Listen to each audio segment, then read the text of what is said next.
مکہ کے اندر میں ایک آدمی تھا جس کا نام تھا صفوان ابن امیہ.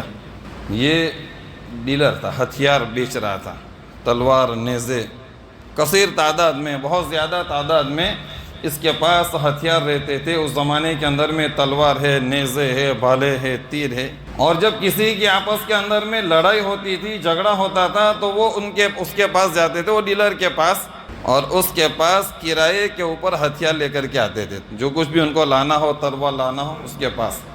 خود اللہ کے نبی صلی اللہ علیہ وسلم نے بھی اس کے پاس ہتھیار لیے ہیں کرائے کے اوپر، غزوہ حنین کے موقع کے اوپر. ایک مرتبہ اس نے کیا کیا، ایک تلوار لی اور اس تلوار کے اوپر زہر لگایا. زہر لگا کر کے ایک آدمی کو دیا اور اس سے یہ کہا کہ میں پوری زندگی تیرے اور تیرے بچے کا خرچہ اٹھانے کے لیے تیار ہوں. پوری زندگی میں تیرے اور تیرے بچے کا خرچہ اٹھا لوں گا. صرف ایک کام کرنا ہے. کام کیا کرنا ہے؟ مدینہ جا کر کے محمد صلی اللہ علیہ وسلم کے اوپر تجھے حملہ کرنا ہے، بس اتنا کام کرنا ہے. اب یہ بہت خوش ہو گیا، اس لیے کہ اس کو یقین تھا کہ اگر میں محمد صلی اللہ علیہ وسلم کے اوپر حملہ کروں گا، اگر آپ کو ذرا سی بھی خراش آئے گی، پھر بھی آپ کیا ہو جائیں گے، انتقال فرما جائیں گے. اس لیے کہ یہ جو تلوار ہے اس کے اندر میں کیا لگا ہوا ہے، زہر لگا ہوا ہے. اب یہ خوشی خوشی تلوار لے کر کے مکہ مدینہ پہنچا. ایک صحابی رضی اللہ تعالیٰ عنہ نے اسے دیکھ لیا، فوراً سمجھ گئے کہ اس کی نیت صحیح نہیں ہے. اس کو پکڑ کر کے اللہ کے نبی صلی اللہ علیہ وسلم کی خدمت کے اندر میں حاضر کر دیا، پیش کر دیا. اس نے کہا کہ یا رسول اللہ مجھے معاف فرما دیجئے، میں لالچ کے اندر میں آ گیا تھا. اللہ کے نبی صلی اللہ علیہ وسلم نے فوراً معاف کر دیا. اب یہ واپس مکہ آ گیا.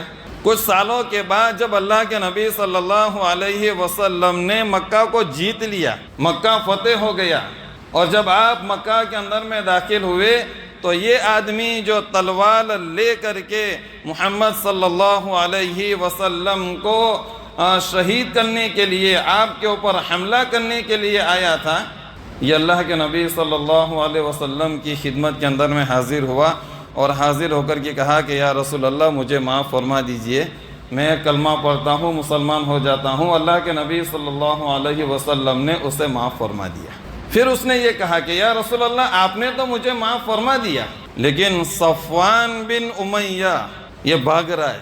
اور جب اللہ کے نبی صلی اللہ علیہ وسلم نے مکہ فتح کیا تو یہ اسی وقت سمجھ گیا تھا کہ آج میری خیر نہیں ہے، اس لیے کہ میں نے محمد صلی اللہ علیہ وسلم کو قتل کرنے کا پلان بنایا تھا، آدمی بھیجا تھا. اور آج چونکہ محمد صلی اللہ علیہ وسلم کی حکومت ہے مکہ کے اوپر، تو آج تو مجھ سے بدلہ لیا جائے گا، آج میری خیر نہیں ہے. وہ مکہ چھوڑ کر کے یمن کے لیے چلا گیا.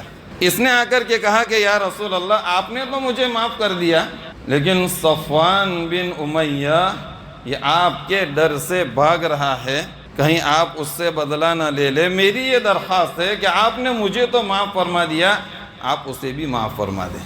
اللہ کے نبی صلی اللہ علیہ وسلم نے کہا میں نے اسے بھی معاف کر دیا. قتل کرنے کا پلاننگ بنا رہے اور اللہ کے نبی معاف فرما رہے. اس نے کہا کہ یا رسول اللہ اگر میں یہ بات صفوان بن امیہ کو جا کر کے بتاؤں گا تو مانے گا نہیں، تو آپ کی کوئی نشانی مجھے دے دیجئے تاکہ وہ نشانی میں اس کو بتاؤں گا تو وہ مان لے گا کہ محمد صلی اللہ علیہ وسلم نے آپ کو معاف کر دیا ہے. تو اللہ کے نبی صلی اللہ علیہ وسلم نے اپنا عمامہ اتار کر کے اس کے حوالے کر دیا اور کہا جا اس کو یہ لے جا کر کے بتا دینا. اب یہ صفوان بن امیہ کو تلاش کرتا کرتا اس کے پاس پہنچ گیا اور اس سے جا کر کے کہا کہ اب ڈرنے کی ضرورت نہیں ہے، گھبرانے کی ضرورت نہیں ہے، مکہ چھوڑ کر کے یمن جانے کی ضرورت نہیں ہے.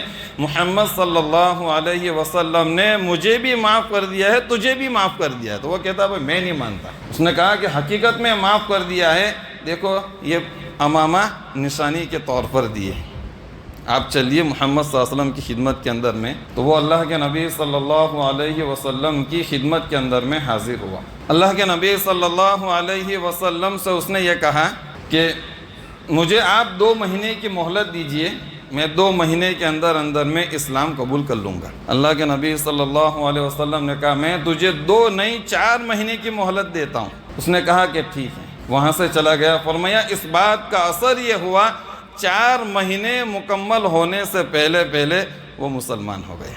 میرے عزیزو، اللہ کے نبی صلی اللہ علیہ وسلم ان لوگوں کو معاف فرما رہے ہیں جنہوں نے آپ کے قتل کرنے کا فیصلہ کیا، جنہوں نے آپ کو قتل کرنے کی پلاننگ کی، جنہوں نے آپ صلی اللہ علیہ وسلم کے اہل بیت کو تکلیف پہنچائی. جیسے بھی بتائے حضرت زینب رضی اللہ تعالی عنہ کو کیسے تکلیف پہنچائی گئی، لیکن کیا کر دیا؟ معاف کر دیا.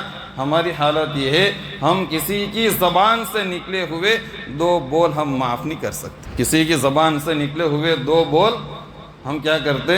معاف نہیں کرتے، اور ہم اپنے آپ کو بڑا دیندار سمجھتے.